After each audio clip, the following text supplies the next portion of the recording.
എല്ലാ വിദ്യാർത്ഥികൾക്കും പുതിയൊരു വീഡിയോയിലേക്ക് സ്വാഗതം. ഈ വർഷത്തെ കേരള എഞ്ചിനീയറിംഗ് ഫാർമസി പ്രവേശന പരീക്ഷയായിട്ടുള്ള കീം 2025 പ്രവേശന പരീക്ഷ ഏപ്രിൽ 23 മുതൽ ഏപ്രിൽ 29 വരെ നടത്താനായിട്ട് തീരുമാനിച്ചിട്ടുള്ള വിവരം വിദ്യാർത്ഥികൾക്ക് അറിയാവുന്നതാണ്. ഈ ഒരു ദിവസങ്ങളിൽ ചില വിദ്യാർത്ഥികൾക്ക് വിവിധ പ്രവേശന പരീക്ഷകൾ നടക്കുന്നത് കൊണ്ട് തന്നെ വിദ്യാർത്ഥികളോട് ഇമെയിലിൽ ഇതുമായി ബന്ധപ്പെട്ടുള്ള ഏതൊക്കെ വിദ്യാർത്ഥികൾക്കാണ് ഇതുമായി ബന്ധപ്പെട്ടുള്ള കാര്യങ്ങൾ, അതായത് ഈ ഒരു പ്രവേശന പരീക്ഷകൾ ആ ഒരു ദിവസങ്ങളിൽ ഉള്ളത്, അങ്ങനെയുള്ള വിദ്യാർത്ഥികൾക്ക് ഈ ഒരു പരീക്ഷാ തീയതി മാറ്റുന്നതിന് വേണ്ടി CE ഓഫീസിലേക്ക് മെയിൽ മുഖാന്തരം ആ ഒരു കാര്യങ്ങൾ അയക്കാൻ പറഞ്ഞിട്ടുണ്ടായിരുന്നു. അപ്പോൾ ഇങ്ങനെ അയച്ചിട്ടുള്ള വിദ്യാർത്ഥികളുടെ റിവൈസ്ഡ് അഡ്മിറ്റ് കാർഡ് വെബ്സൈറ്റിൽ വന്നിട്ടുണ്ട്. അപ്പോൾ വിദ്യാർത്ഥികൾ ce.kerala.gov.in എന്ന വെബ്സൈറ്റ് ഓപ്പൺ ചെയ്ത്, അതായത് നിങ്ങൾക്ക് കാൻഡിഡേറ്റ് ലോഗിൻ ചെയ്തുകൊണ്ട് നിങ്ങൾ ലോഗിൻ ചെയ്ത് കഴിഞ്ഞാൽ നിങ്ങൾക്ക് ഈ ഒരു അഡ്മിറ്റ് കാർഡ്, അതായത് റിവൈസ്ഡ് അഡ്മിറ്റ് കാർഡ് ലഭ്യമാവുന്നതാണ്. അപ്പോൾ ആ റിവൈസ്ഡ് അഡ്മിറ്റ് കാർഡ് നിങ്ങൾ ഡൗൺലോഡ് ചെയ്ത് എടുക്കേണ്ടതാണ്. ഇനി വിദ്യാർത്ഥികൾ ചോദിക്കുന്ന പ്രധാനപ്പെട്ട സംശയമാണ്, കീമിൽ വിദ്യാർത്ഥികൾക്ക് ഏതൊക്കെ പരീക്ഷകളാണുള്ളത്, അതായത് എഞ്ചിനീയറിംഗിന് അപേക്ഷിച്ച വിദ്യാർത്ഥികൾ ഏത് പരീക്ഷയാണ് എഴുതേണ്ടത്, ഫാർമസിക്ക് അപേക്ഷിച്ച വിദ്യാർത്ഥികൾ ഏത് പരീക്ഷയാണ് എഴുതേണ്ടത്, ആർക്കിടെക്ചറിന് അപേക്ഷിച്ച വിദ്യാർത്ഥികൾ ഏത് പരീക്ഷയാണ് എഴുതേണ്ടത്, അതുപോലെ മെഡിക്കൽ ആൻഡ് മെഡിക്കൽ അലൈഡ് കോഴ്സസിന് അപേക്ഷിച്ച വിദ്യാർത്ഥികൾ ഏത് പരീക്ഷയാണ് എഴുതേണ്ടത് എന്നുള്ളത്. അതുപോലെ തന്നെ മെഡിക്കൽ ആൻഡ് മെഡിക്കൽ അലൈഡ് കോഴ്സസിനും അതുപോലെ ഫാർമസിക്കും അപേക്ഷിച്ചിട്ടുണ്ടെങ്കിൽ ഏത് പരീക്ഷയാണ് എഴുതേണ്ടത് എന്നുള്ളത്.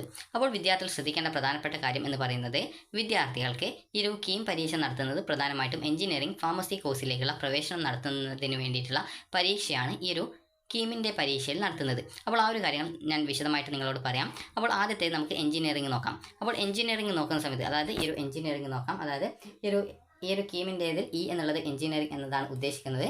അപ്പോൾ ഈ ഒരു എഞ്ചിനീയറിംഗിൻ്റെ കാര്യം നോക്കാം. എഞ്ചിനീയറിംഗിന് വിദ്യാർത്ഥികൾക്ക് ഈ ഒരു എഞ്ചിനീയറിംഗ് പരീക്ഷയുണ്ട്.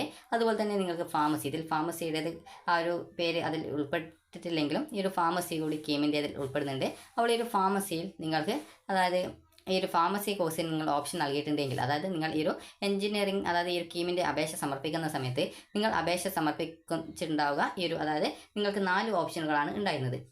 അപ്പോൾ ഈ ഒരു 4 ഓപ്ഷൻ എന്നതുകൊണ്ട് ഉദ്ദേശിക്കുന്നത്, ഒന്നാമത്തേത് നിങ്ങൾക്കറിയാം എഞ്ചിനീയറിംഗ് ആണ്. അപ്പോൾ എഞ്ചിനീയറിംഗ് ആണ്. രണ്ടാമത്തേത് ഈ ഒരു ഫാർമസി ആയിരിക്കും. അതുപോലെ തന്നെ മൂന്നാമത്തേത് ആർക്കിടെക്ചർ, അതുപോലെ തന്നെ നാലാമത്തേത് മെഡിക്കൽ ആൻഡ് അലൈഡ് കോഴ്സസ് എന്നിങ്ങനെയാണ് ഉണ്ടാവുക.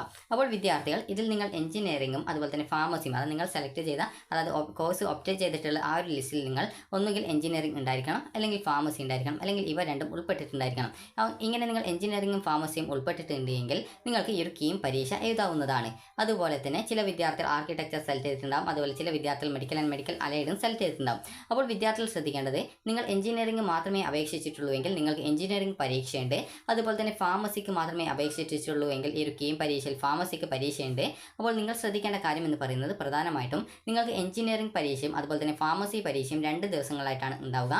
അപ്പോൾ നിങ്ങളുടെ ഈ ഒരു അഡ്മിറ്റ് കാർഡ് നിങ്ങൾ നോക്കുന്ന സമയത്ത് നിങ്ങൾക്ക് അറിയാം, അതിൽ 2 ഡേറ്റുകൾ ഉണ്ടാകും. അത് നിങ്ങളിപ്പോൾ ഈ ഒരു എഞ്ചിനീയറിംഗിനും ഫാർമസിക്കും രണ്ടിനും അപേക്ഷിച്ചിട്ടുണ്ടെങ്കിൽ 2 ഡേറ്റിൽ നിങ്ങൾക്ക് പരീക്ഷ കൊടുത്തിട്ടുണ്ടാകും, പരീക്ഷയുടെ ഡേറ്റ് കൊടുത്തിട്ടുണ്ടാകും. ഇന്ന ദിവസം എഞ്ചിനീയറിംഗ് ആയിരിക്കും, ഇന്ന ദിവസം ഫാർമസി ആയിരിക്കും. നിങ്ങൾ ഓൾറെഡി റിവൈസ് ചെയ്യാനായിട്ട്, അത് നിങ്ങൾക്ക് മറ്റെന്തെങ്കിലും പരീക്ഷ കാരണം നിങ്ങൾ ആ ഒരു രീതിയിൽ അപേക്ഷ സമർപ്പിച്ച വിദ്യാർത്ഥികൾക്ക് റിവൈസ്ഡ് ടൈം ടേബിൾ വന്നിട്ടുണ്ട്. അപ്പോൾ ആ ഒരു ടൈം ടേബിൾ നോക്കുക, കാരണം ഡേറ്റ് ചേഞ്ച് വന്നിട്ടുണ്ടാകും. അതുപോലെ തന്നെ നിങ്ങൾ എഞ്ചിനീയറിംഗിനാണ് അപേക്ഷിച്ചതെങ്കിൽ എഞ്ചിനീയറിംഗിൻ്റെ ആ ഒരു ഏത് ദിവസമാണോ എഞ്ചിനീയറിംഗ് പരീക്ഷ ആ ഒരു ദിവസം പോയിട്ട് പരീക്ഷ എഴുതുക. അതുപോലെ തന്നെ ഫാർമസിക്കാണ് അപേക്ഷിച്ചതെങ്കിൽ ഫാർമസി എപ്പോഴാണ് അതിൻ്റെ പരീക്ഷ അതനുസരിച്ച് പോയിട്ട് എഴുതുക. നിങ്ങൾ എഞ്ചിനീയറിംഗിനും ഫാർമസിക്കും രണ്ടിനും അപേക്ഷിച്ചിട്ടുണ്ടെങ്കിൽ വിദ്യാർത്ഥികൾക്ക് 2 ദിവസം പരീക്ഷയുണ്ട്. അപ്പോൾ ആ 2 ദിവസത്തെ പരീക്ഷയും പോയിട്ട് നിങ്ങൾ എഴുതുക. കമ്പ്യൂട്ടറൈസ്ഡ് ടെസ്റ്റാണ്, അതായത് മൾട്ടിപ്പിൾ ചോയ്സ് ക്വസ്റ്റ്യൻ ആയിരിക്കും. അതിൽ നിന്നും നിങ്ങൾ കറക്റ്റായിട്ടുള്ള ആൻസർ സെലക്ട് ചെയ്ത് കൊടുക്കുകയാണ് ചെയ്യേണ്ടത്. അതുപോലെ തന്നെ നിങ്ങൾക്ക് സെലക്ട് ചെയ്ത ആൻസർ സബ്മിറ്റ് ചെയ്യും മുമ്പ് നിങ്ങൾക്ക് ചേഞ്ച് ചെയ്യാവുന്നതുമാണ്. അതായത് ഏതെങ്കിലും നിങ്ങൾ അറിയാതെ തെറ്റായത് സെലക്ട് ചെയ്തിട്ടുണ്ടെങ്കിൽ അത് നിങ്ങൾക്ക് ഈ ഒരു കറക്റ്റായിട്ടുള്ളത് ഏതാണോ അത് സെലക്ട് ചെയ്യുന്ന സമയത്ത് ആ ഒരു തെറ്റായത് ഓട്ടോമാറ്റിക്കലി പോകുന്നത് ആയിരിക്കും. ഇനി അടുത്തതായിട്ടുള്ളത് വിദ്യാർത്ഥികളുടെ ആർക്കിടെക്ചർ കോഴ്സാണ്.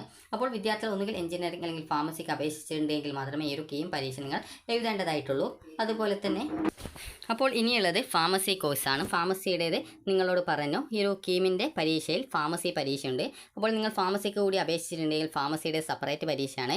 അത് നിങ്ങളുടെ അഡ്മിറ്റ് കാർഡിൽ കൃത്യമായിട്ട് മെൻഷൻ ചെയ്തിട്ടുണ്ടാകും. ഫാർമസിയുടേത് ഇന്ന ദിവസം പരീക്ഷ എന്ന് പറഞ്ഞുകൊണ്ട് കൃത്യമായിട്ട് കൊടുത്തിട്ടുണ്ടാകും. എഞ്ചിനീയറിംഗിൻ്റെ ഇന്ന ദിവസം എന്ന് പറഞ്ഞുകൊണ്ട് കൊടുത്തിട്ടുണ്ടാകും. നിങ്ങൾ രണ്ടിനും അപേക്ഷിച്ചിട്ടുണ്ടെങ്കിൽ എഞ്ചിനീയറിംഗിൻ്റെ ഇന്ന ദിവസം, ഫാർമസിയുടെ ഇന്ന ദിവസം എന്ന് പറഞ്ഞുകൊണ്ട് കൊടുത്തിട്ടുണ്ടാകും. അപ്പോൾ ചില വിദ്യാർത്ഥികൾ മെഡിക്കലിന് കൂടി അപേക്ഷിച്ച വിദ്യാർത്ഥികളുണ്ടാകും. അങ്ങനെയുള്ള വിദ്യാർത്ഥികൾ ചോദിക്കുന്നതാണ്, ചില വിദ്യാർത്ഥികളെങ്കിലും ചോദിക്കുന്നതാണ്, ഈ ഒരു 2 പരീക്ഷയും എഴുതിയിട്ടില്ലെങ്കിൽ പ്രോബ്ലം ഉണ്ടോ. അതുപോലെ ചില വിദ്യാർത്ഥികൾ ചോദിക്കുന്നതാണ്, ഫാർമസിക്ക് താല്പര്യമുണ്ട് എന്നാൽ എഞ്ചിനീയറിംഗ് വേണ്ട. എന്നാൽ ചില വിദ്യാർത്ഥികൾക്ക് എഞ്ചിനീയറിംഗ് വേണം എന്നാൽ ഫാർമസി വേണ്ട. അപ്പോൾ ഈ ഒരു ഇതിൻ്റെ ഏതെങ്കിലും പരീക്ഷ നിങ്ങൾ എഴുതിയിട്ടില്ലെങ്കിൽ എന്തെങ്കിലും പ്രോബ്ലം ഉണ്ടോ എന്ന് ചോദിച്ചിട്ടുണ്ടായിരുന്നു. അപ്പോൾ നിങ്ങൾ ശ്രദ്ധിക്കേണ്ട കാര്യം, നിങ്ങൾ ഏതെങ്കിലും അതായത് ഒന്നുകിൽ എഞ്ചിനീയറിംഗ് അല്ലെങ്കിൽ ഫാർമസി അല്ലെങ്കിൽ ഇവ രണ്ടിൻ്റെയും നിങ്ങൾ അപേക്ഷിച്ച് അഡ്മിറ്റ് കാർഡ് കിട്ടുകയും നിങ്ങൾ ഇനി പരീക്ഷ എഴുതാതിരിക്കുകയും ചെയ്യുകയാണെങ്കിൽ നിങ്ങളെ അതായത് നിങ്ങൾ ഏത് പരീക്ഷയാണോ എഴുതാതിരിക്കുന്നത് അതിൻ്റെ ആ ഒരു റാങ്ക് ലിസ്റ്റിലേക്ക് നിങ്ങളെ പരിഗണിക്കുന്നില്ല. പിന്നീട് നിങ്ങൾക്ക് അതിന് അഡ്മിഷൻ ലഭിക്കുകയും ചെയ്യില്ല. അതായത് ഈ ഒരു എഞ്ചിനീയറിങ്ങിനോ അല്ലെങ്കിൽ ഫാർമസിക്കോ നിങ്ങൾ ഏതിൻ്റെ പരീക്ഷയാണ് എഴുതാത്തത് അതിന് നിങ്ങൾക്ക് അഡ്മിഷൻ കിട്ടാനുള്ള സാധ്യത കൂടി നഷ്ടപ്പെടുകയാണ് ചെയ്യുക. അതുകൊണ്ട് തന്നെ നിങ്ങൾ അപേക്ഷ സമർപ്പിച്ചിട്ടുണ്ട്, അഡ്മിറ്റ് കാർഡ് വന്നിട്ടുണ്ട് എങ്കിൽ നിങ്ങൾ ഉറപ്പായിട്ടും പരീക്ഷ എഴുതാനായിട്ട് ശ്രദ്ധിക്കുക. അതുപോലെ തന്നെ കാരണം ഈ ഒരു കാര്യം പറയാൻ കാരണം എന്ന് പറയുന്നത് ചില വിദ്യാർത്ഥികൾ പരീക്ഷ ഉള്ള സമയത്ത് അത് എഴുതണ്ട, എനിക്ക് താല്പര്യമില്ല എന്നൊക്കെ പറയും. എന്നാൽ പരീക്ഷ കഴിഞ്ഞ സമയത്തായിരിക്കും ഞാൻ എഴുതണ്ട എന്ന് വിചാരിച്ചു, പിന്നീട് എഴുതണമെന്ന് എനിക്കൊന്ന് തോന്നൽ, അപ്പോൾ ഇനി എഴുതാൻ പറ്റുമോ എന്ന് വിദ്യാർത്ഥികളിൽ പലരും ചോദിക്കാറുണ്ട്. അപ്പോൾ നിങ്ങൾ ശ്രദ്ധിക്കേണ്ട കാര്യം, പിന്നീട് നിങ്ങൾക്ക് എഴുതാനായിട്ട് വീണ്ടും പുതിയൊരു അവസരം കിട്ടാനുള്ള സാധ്യത കുറവാണ്. അതുകൊണ്ട് തന്നെ വിദ്യാർത്ഥികൾ പരീക്ഷ ഉണ്ടെങ്കിൽ കൃത്യമായിട്ട് പോയിട്ട് എഴുതാനായിട്ട് ശ്രമിക്കുക.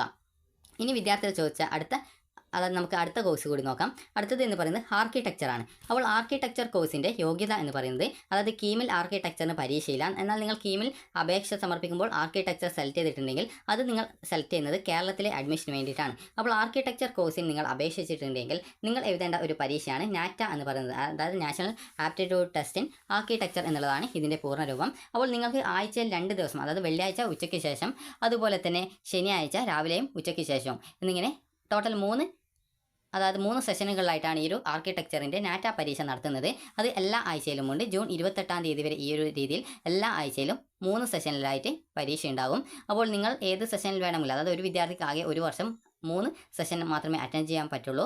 അപ്പോൾ നിങ്ങൾക്ക് ഈ ഒരു സെഷൻ്റെ അതായത് വെള്ളിയാഴ്ചത്തെ സെഷൻ്റെ രജിസ്ട്രേഷൻ നടക്കുന്നത് തിങ്കളാഴ്ചയും അതുപോലെ തന്നെ ഈ ഒരു ശനിയാഴ്ചത്തെ സെഷൻ്റെ രജിസ്ട്രേഷൻ നടക്കുന്നത് ചൊവ്വാഴ്ചയുമാണ്. അതുപോലെ അഡ്മിറ്റ് കാർഡ് കിട്ടുന്നത് ഈ ഒരു തിങ്കളാഴ്ച രജിസ്ട്രേഷൻ ചെയ്ത് ഈ ഒരു വെള്ളിയാഴ്ച പരീക്ഷ ഉള്ളതിൻ്റെ അഡ്മിറ്റ് കാർഡ് ബുധനാഴ്ചയും അതുപോലെ തന്നെ ചൊവ്വാഴ്ച രജിസ്ട്രേഷൻ ചെയ്ത് ശനിയാഴ്ച പരീക്ഷ ഉള്ളതിൻ്റെ അഡ്മിറ്റ് കാർഡ് കിട്ടുന്നത് വ്യാഴാഴ്ചയുമാണ്.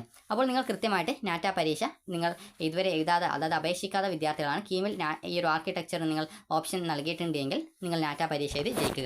ഇനി അടുത്തതായിട്ടുള്ളത് മെഡിക്കൽ ആൻഡ് അലൈഡ് കോഴ്സസ് ആണ്. അതായത് medical and medical allied courses എന്ന് പറയാം. അപ്പോൾ ഈ ഒരു മെഡിക്കൽ ആൻഡ് മെഡിക്കൽ അലൈഡ് കോഴ്സസിൽ ഉൾപ്പെടുന്ന കോഴ്സുകൾ ഏതൊക്കെയാണെന്ന് നോക്കാം. അപ്പോൾ ഇതിൽ ഉൾപ്പെടുന്ന കോഴ്സ് എന്ന് പറയുമ്പോൾ MBBS, BDS, Ayurveda, homeo, Siddha, Unani എന്നിവയാണ് മെഡിക്കൽ കോഴ്സിൽ ഉൾപ്പെടുക. ഇതിൽ അതുപോലെ അഗ്രികൾച്ചർ, ഫോറസ്ട്രി, വെറ്റിനറി, ഫിഷറീസ്, അതുപോലെ corporation and banking, climate change and environment science, B Tech biotechnology എന്നിവയാണ് മെഡിക്കൽ അലൈഡ് കോഴ്സസിലേക്ക് ഉൾപ്പെടുക, അതായത് മെഡിക്കൽ അനുബന്ധ കോഴ്സുകളിൽ ഉൾപ്പെടുക. അപ്പോൾ നിങ്ങൾ ഈ ഒരു കോഴ്സുകളിലേക്ക് നിങ്ങൾക്ക് അഡ്മിഷൻ കിട്ടുന്നത് മെഡിക്കൽ ആൻഡ് മെഡിക്കൽ അലൈഡ് കോഴ്സസിലേക്കാണ്. അപ്പോൾ നിങ്ങൾ ഈ ഒരു medical and medical allied courses option select ചെയ്തിട്ടുണ്ടെങ്കിൽ നിങ്ങൾക്ക് കീമിൽ പരീക്ഷയില്ല. എന്നാൽ നിങ്ങൾ കീമിൽ രജിസ്ട്രേഷൻ ചെയ്തിട്ടുണ്ടെങ്കിൽ നിങ്ങൾ എഴുതേണ്ട ഒരു പരീക്ഷയാണ് നീറ്റ് പരീക്ഷ. അപ്പോൾ ഈ ഒരു നീറ്റ് പരീക്ഷയാണ് നിങ്ങൾ എഴുതേണ്ടത്. അപ്പോൾ നീറ്റ് നിങ്ങൾക്കറിയാം, ഓൾറെഡി ഇതിൻ്റെ രജിസ്ട്രേഷനൊക്കെ കംപ്ലീറ്റ് ആയിട്ടുണ്ട്. ഇനി പുതുതായിട്ട് രജിസ്ട്രേഷൻ ചെയ്യാനുള്ള ഒരു അവസരം കിട്ടില്ല. അപ്പോൾ മെയ് 4-ാം തീയതിയോടെയാണ് ഇതിൻ്റെ പരീക്ഷ വരുന്നത്. അപ്പോൾ വിദ്യാർത്ഥികൾ ശ്രദ്ധിക്കേണ്ട കാര്യം, ഈ ഒരു മെഡിക്കൽ ആൻഡ് മെഡിക്കൽ അലൈഡ് കോഴ്സസിലേക്ക് നിങ്ങൾ ഓപ്ഷൻ നൽകിയിട്ടുണ്ടെങ്കിൽ നിങ്ങൾ അതിൻ്റെ യോഗ്യതാ പരീക്ഷ എന്ന് പറയുന്നത് നീറ്റ് UG പരീക്ഷയാണ്. അപ്പോൾ ഈ ഒരു പരീക്ഷയിൽ ക്വാളിഫൈ ആവുന്ന വിദ്യാർത്ഥികളാണ് കേരളത്തിലെ ഈ ഒരു മെഡിക്കൽ ആൻഡ് മെഡിക്കൽ അലൈഡ് കോഴ്സസിലേക്കുള്ള അഡ്മിഷന് വേണ്ടി പരിഗണിക്കുക. അതുകൊണ്ട് തന്നെ നിങ്ങൾക്ക് ഏതൊക്കെ കോഴ്സിൽ അഡ്മിഷൻ നേടാനായിട്ട് നിങ്ങൾക്ക് വേണം എന്നുള്ളത് മനസ്സിലായിട്ടുണ്ടാകും. ജസ്റ്റ് ഒന്നുകൂടി ചുരുക്കിയിട്ട് പറയാം. അതായത് നിങ്ങൾക്ക് എഞ്ചിനീയറിംഗിന് അഡ്മിഷൻ നേടണമെങ്കിൽ കീമിൽ അപേക്ഷ എഞ്ചിനീയറിംഗ് ഏത് ദിവസമാണോ എഞ്ചിനീയറിംഗിൻ്റെ പരീക്ഷ ഉള്ളത് അഡ്മിറ്റ് കാർഡിൽ ആ ഒരു കൃത്യമായിട്ട് ഡേറ്റും കാര്യങ്ങളൊക്കെ ഉണ്ടാകും. അപ്പോൾ ആ ഒരു ദിവസം പോയിട്ട് എഞ്ചിനീയറിംഗ് പരീക്ഷ എഴുതുക. അതുപോലെ ഫാർമസിയുടേതും ഈ ഒരു കീമിൽ പരീക്ഷയുണ്ട്. അപ്പോൾ ഈ ഒരു ഫാർമസിയുടെ എക്സാം ഡേറ്റ് നിങ്ങളുടെ അഡ്മിറ്റ് കാർഡിൽ എപ്പോഴാണ് അത് നോക്കിയിട്ട് കൃത്യമായിട്ട് പരീക്ഷ എഴുതുക.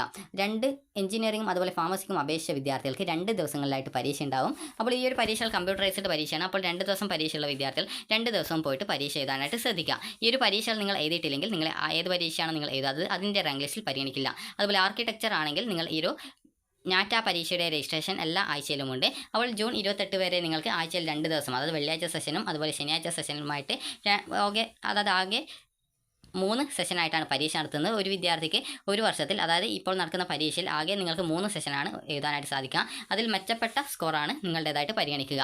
അപ്പോൾ ഈ ഒരു നിങ്ങൾക്ക് മനസ്സിലായിട്ടുണ്ടാകും, ആർക്കിടെക്ചർ കോഴ്സിന് നാറ്റ പരീക്ഷയാണ് എഴുതേണ്ടത്. അതുപോലെ മെഡിക്കൽ ആൻഡ് മെഡിക്കൽ അലൈഡ് കോഴ്സസിന് അപേക്ഷിച്ച വിദ്യാർത്ഥികൾ നീറ്റ് പരീക്ഷയാണ് എഴുതേണ്ടത്. അപ്പോൾ നീറ്റിൻ്റെ റാങ്ക്, അതായത് നീറ്റിൻ്റെ സ്കോറാണ് നിങ്ങൾ പിന്നീട് കീമിൻ്റെ വെബ്സൈറ്റിൽ അപ്ലോഡ് ചെയ്യേണ്ടത്. ആർക്കിടെക്ചറിൻ്റെയും അതുപോലെ മെഡിക്കൽ ആൻഡ് മെഡിക്കൽ അലൈഡ് കോഴ്സസിൻ്റെയും യോഗ്യത എന്താണ് മനസ്സിലായിട്ടുണ്ടാകും. കീമിൽ ഈ ഒരു 2 കോഴ്സുകൾക്കും പരീക്ഷയില്ല. അതിൻ്റെ യോഗ്യതാ പരീക്ഷയുടെ മാർക്കാണ് ഈ ഒരു റാങ്ക് ലിസ്റ്റിനും അഡ്മിഷനൊക്കെ പരിഗണിക്കുന്നത്. ഇനി വിദ്യാർത്ഥികൾ ചോദിച്ച ഒരു സംശയത്തിലേക്ക് വരാം. അതായത് നിങ്ങൾ ഈ ഒരു നീറ്റിനെ അപേക്ഷിച്ചിട്ടില്ല, എന്നാൽ കീമിൽ നിങ്ങൾ മെഡിക്കൽ അലൈഡ് കോഴ്സസിന് ഓപ്ഷൻ വെച്ചിട്ടുണ്ട്. അപ്പോൾ അങ്ങനെയുള്ള വിദ്യാർത്ഥികൾക്ക് പരീക്ഷയില്ലെങ്കിൽ എന്ത് ചെയ്യും? അതായത് മെഡിക്കൽ അലൈഡ് കോഴ്സസിൽ നിങ്ങൾ ഈ ഒരു കീമിൽ അപേക്ഷിച്ചിട്ടുണ്ട്, എന്നാൽ നീറ്റ് പരീക്ഷയ്ക്ക് രജിസ്ട്രേഷൻ ചെയ്തിട്ടില്ല എന്നുള്ളത്. അപ്പോൾ ഇങ്ങനെയുള്ള വിദ്യാർത്ഥികൾക്ക് പ്രത്യേകിച്ച് ഒന്നും ചെയ്യാൻ പറ്റില്ല. നിങ്ങൾ ഒന്നുകിൽ അടുത്ത വർഷം വീണ്ടും പരീക്ഷയ്ക്കായിട്ട് നന്നായിട്ട് പ്രിപ്പയർ ചെയ്യുക. നീറ്റ് പരീക്ഷ ആണ്, അതായത് ഒരു മെഡിക്കൽ അലൈഡ് കോഴ്സസ് മാത്രമേ ആഗ്രഹിക്കുന്നുള്ളൂവെങ്കിൽ നീറ്റ് പരീക്ഷയ്ക്കും അതുപോലെ കീമിൽ ഈ ഒരു മെഡിക്കൽ അലൈഡ് കോഴ്സസിനും ഓപ്ഷൻ നൽകുക. അതുപോലെ നീറ്റ് പരീക്ഷ നന്നായിട്ട് എഴുതി നല്ല മാർക്ക് സ്കോർ ചെയ്യുകയാണെങ്കിൽ നിങ്ങൾക്ക് ഓൾ ഇന്ത്യ തല കോട്ടയിലും അതുപോലെ തന്നെ കീമിൻ്റെ ഈ ഒരു കീം വെബ്സൈറ്റ്, അതായത് ഈ ഒരു കീം പരീക്ഷ, അതായത് പരീക്ഷയല്ല, കീമിൻ്റെ ഈ ഒരു മെഡിക്കൽ അലൈഡ് റാങ്ക് ലിസ്റ്റ് വഴിയും നിങ്ങൾക്ക്, അതായത് അലോട്ട്മെൻറ്റ് പ്രോസസ് വഴിയും നിങ്ങൾക്ക് വിവിധ കോളേജുകളിൽ അഡ്മിഷൻ നേടാൻ സാധിക്കുന്നതാണ്. അപ്പോൾ നിങ്ങൾക്ക് ഈ ഒരു വീഡിയോ ഉപകാരപ്രദമായിട്ടുണ്ടെങ്കിൽ ലൈക്ക് ചെയ്യുക, ഷെയർ ചെയ്യുക. Thank you for watching.